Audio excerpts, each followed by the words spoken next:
En toute sincérité, ça m'embête presque de faire une vidéo sur Ségolène Royal. C'est-à-dire que c'est tellement une no-name, c'est tellement une random, elle sert tellement à rien dans la politique en France que j'ai l'impression de faire une vidéo pour rien. J'ai deux souvenirs de Ségolène Royal, dont un, ce qui est extraordinaire, c'est que je m'en souviens même pas. Je crois que j'étais même pas né, ou alors j'avais genre 2 ans. C'est-à-dire que pour moi, Ségolène Royal, c'est la meuf qui voulait interdire le club Dorothée. Alors je sais plus c'était en quelle année, hein. Moi je suis né en 94. Je sais pas si c'était à ce moment-là, mais bon, donc soit c'est pendant ma naissance, soit c'est même avant. La meuf voulait interdire le club Dorothée parce que c'était violent, parce que ceci, cela. Elle voulait interdire Dragon Ball Z. Dragon Ball Z, c'est la vie. Alors je pourrais en faire une vidéo entière. Je peux faire un live de 3 heures où je parle de Dragon Ball. C'est pas le sujet, j'en suis conscient, mais bon, pour moi, Ségolène Royal, c'est ça. Interdire Dragon Ball et son échec monumental face à Sarkozy. Et cette meuf-là, donc, qui ne sert à rien, que personne ne souhaite, en fait, aucun Français sur Terre se réveille et dit Ségolène Royal, ouais, c'est elle qu'il nous faut. Personne fait ça, tu vois. Et bah, Ségolène Royal, en fait, elle est partie en Algérie tailler des pipes. Voilà. Donc, il est temps de reconnaître cette douleur infligée par le colonisateur. À nouveau invité en Algérie, Ségolène Royal tacle la France. Moi, j'ai une question. Quand la France colonisait l'Algérie, il y avait combien de Français en Algérie? À l'heure actuelle, il y a combien d'Algériens en France? Donc à quel moment c'est une colonisation? À quel moment c'est le vivre ensemble? On sait pas, hein, si on sait.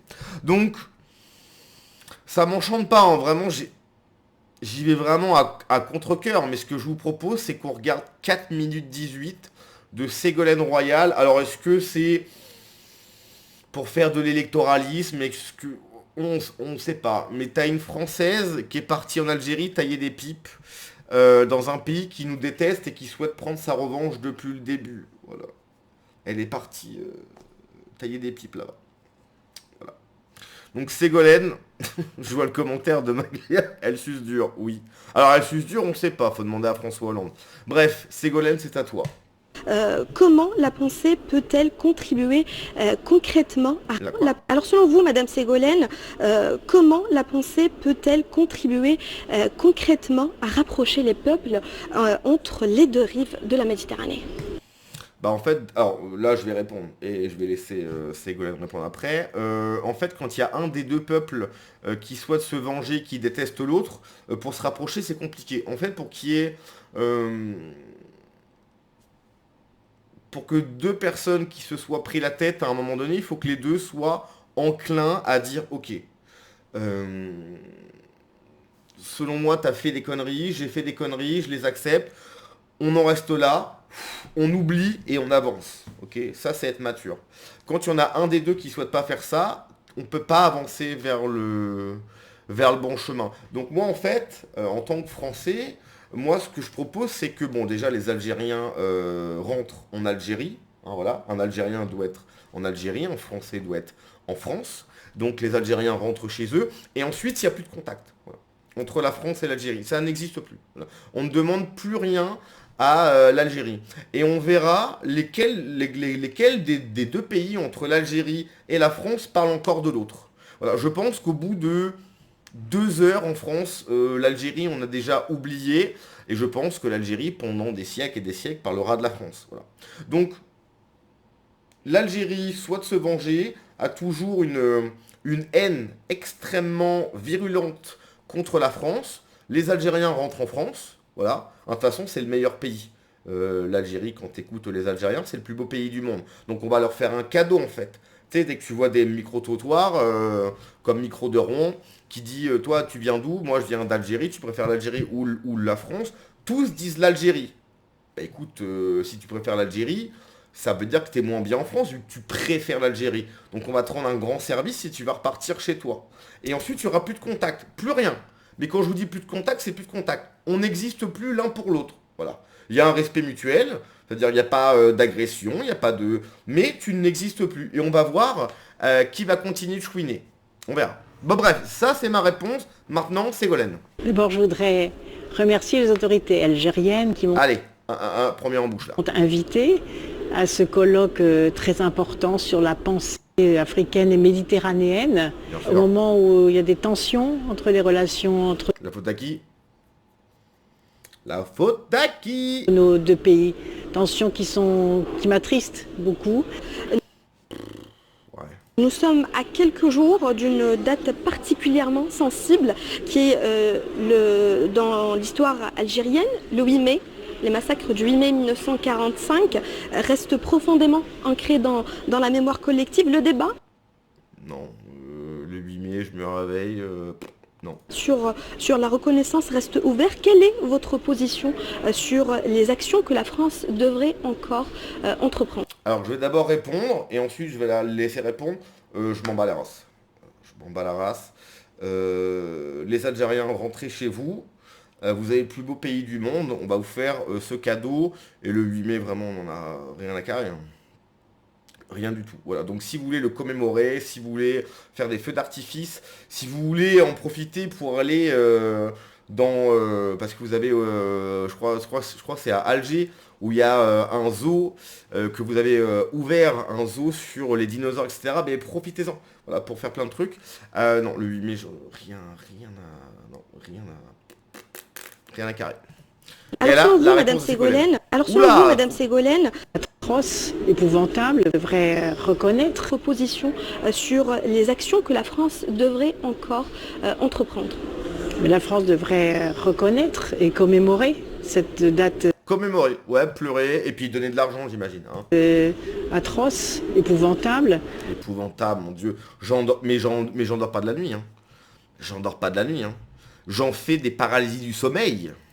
On avait eu l'année précédente d'ailleurs les mêmes massacres au Sénégal et par conséquent il Et le FLN, du coup, tu vas en parler ou non, pas des masses? est temps en effet de reconnaître cette douleur. Non, ça va. Non. Aucune douleur. Et cette épreuve inadmissible Bien sûr, inadmissible. qui a été infligée par le colonisateur à ce moment-là. Comment qualifieriez-vous aujourd'hui l'état des relations entre l'Algérie et la France? Bon, l'Algérie, il faudrait qu'il se calme. Il faudrait qu'il se calme parce que ça commence un peu à nous casser les noix. Et en fait, ils ont vraiment de la chance parce que la France s'est mis une sorte de ceinture de chasteté pour nous empêcher de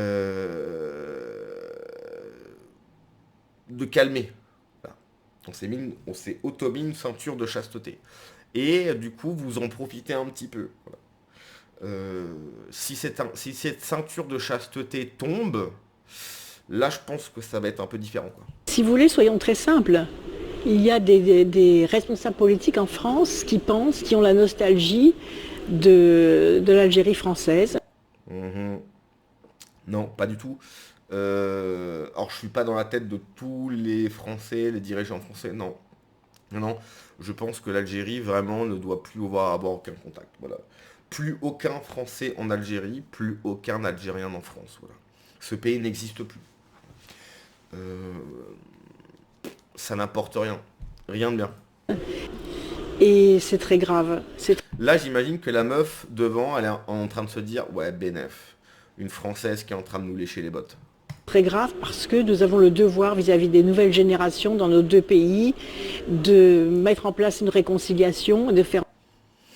Ouais, mais pour qu'il y ait réconciliation, en fait, il faut que les deux veuillent cette réconciiliation. Quand il y en a un des deux qui ne le veulent pas, ça commence. En sorte qu'on regarde l'avenir en essayant de réparer cette histoire qui Avec de l'argent. Il faut encore donner de l'argent, c'est ça. Pendant 1000 ans. de toute façon irréparable d'une certaine façon. Voilà. Donc c'est irréparable, mais il faut réparer. Donc en fait, pendant tout le temps, il va falloir donner de l'argent. Il va falloir donner 10 milliards par an. Oui. Mais la question de la demande d'excuses, la question du pardon, la question de la reconnaissance, la question de la vérité, ce sont des choses essentielles pour pouvoir se reconstruire. Et ça, nous le devons. Je voudrais revenir sur la récente déclaration du président de la République française, Emmanuel Macron. Il a déclaré, je cite, « Allez le dire à tous les maboules qui disent qu'il faut se fâcher avec l'Algérie. » Qu'en pensez-vous de ces propos ? Sur le fond, Il a raison. Alors il y a deux problèmes, c'est que c'est lui-même aussi qui par une des instructions à Retailleau et à son Premier ministre de l'époque, avait donné des instructions de restriction des visas, et notamment ça pose beaucoup de problèmes juste précisément aux étudiants. Est-ce que vous vous souvenez que pendant un moment, il y a le RN qui a fait passer, je sais plus quoi, pour annuler les accords de 68, je crois, avec l'Algérie? Où est-ce que ça en est, ça? Parce que c'est pas passé, hein. C'est une proposition de loi, je crois. Oui, on va arrêter les visas, les Algériens ne pourront pas venir comme ça. Toute la gauche était là, mais vous vous rendez compte, c'est pas normal. Où est-ce que ça en est, ça? Nulle part. Ça avait fait, non mais vous vous rendez compte, c'est incroyable, c'est pas possible. Voilà, il n'y a pas de nouvelles. La France, la France. Aux entreprises, mais par conséquent cette prise de conscience, mieux vaut tard que jamais. Et donc il est important qu'à partir de cette prise de conscience, ils prennent avant la fin de son mandat des décisions qui pourront permettre la réconciliation entre nos deux pays et nos deux peuples. Quelles mesures concrètes pourraient être mises en place, peut-être pour améliorer justement les relations entre les deux pays? Très simple, tous les Algériens reparlent chez vous et on ne vous parle plus. On ne vous parle plus, vous n'existez plus pour nous. Voilà. Ensuite, vous pouvez dire ce que vous voulez. Nous, 2 heures plus tard, on a déjà oublié, on passe à autre chose, on est en train de construire le futur. Vous, je sais pas. Mais voilà, vous faites ce que vous voulez. Mais on ne vous parle plus, vous n'existez plus. Voilà. On vous calcule plus. Pas de violence, pas de... Rien, vous n'existez plus. Voilà. Je pense que pour que la France avance, il faut qu'elle oublie ça. Parce que vraiment, c'est... voilà, à part nous pousser vers le bas, on fait pas grand-chose, quoi. Il y a énormément de choses. Énormément de choses, ouais. Non, vas-y, dis-le, Ségolène, vas-y, dis-le. Énormément. Il y a la Énormément, il faut donner du pognon, il faut sucer les gays comme ça, ouais, énormément. restitution des biens culturels, il y a la question de la mémoire, qu'il faut traiter une bonne fois pour toutes. Bien sûr. Et puis il y a la question des relations institutionnelles. Il y a la question d'un agent consulaire qui était encore incarcéré en France alors qu'il n'a pas été jugé. Ça, c'est tout à fait anormal. Et je pense que la France a la responsabilité de faire des gestes, si la France en particulier faisait les gestes qu'elle doit faire. Merci Madame Ségolène Royal d'avoir répondu à toutes nos questions. Merci Madame Ségolène de nous avoir sucé le sgeg et de vous être bien mis à plat ventre. Voilà, vous êtes une bonne... voilà. Hein, voilà, vous êtes bien mis à plat ventre. Je fais gaffe, on est sur YouTube. Hein, vous êtes bien mis à plat ventre. Voilà, on vous a... Voilà, vous êtes une... Je fais gaffe. Merci à vous. Et merci à vous, chers téléspectateurs, de nous avoir suivis sur Canal Algérie et à très bientôt. Très bientôt, bien sûr. Alors, avant de conclure, j'espère de mon vivant que tous les traîtres à la nation... Je vais juste finir sur ça. Hein. J'espère de voir de mon vivant tous les traîtres à la nation récolter ce qu'ils ont semé. Voilà. J'en dirai pas plus. À la prochaine.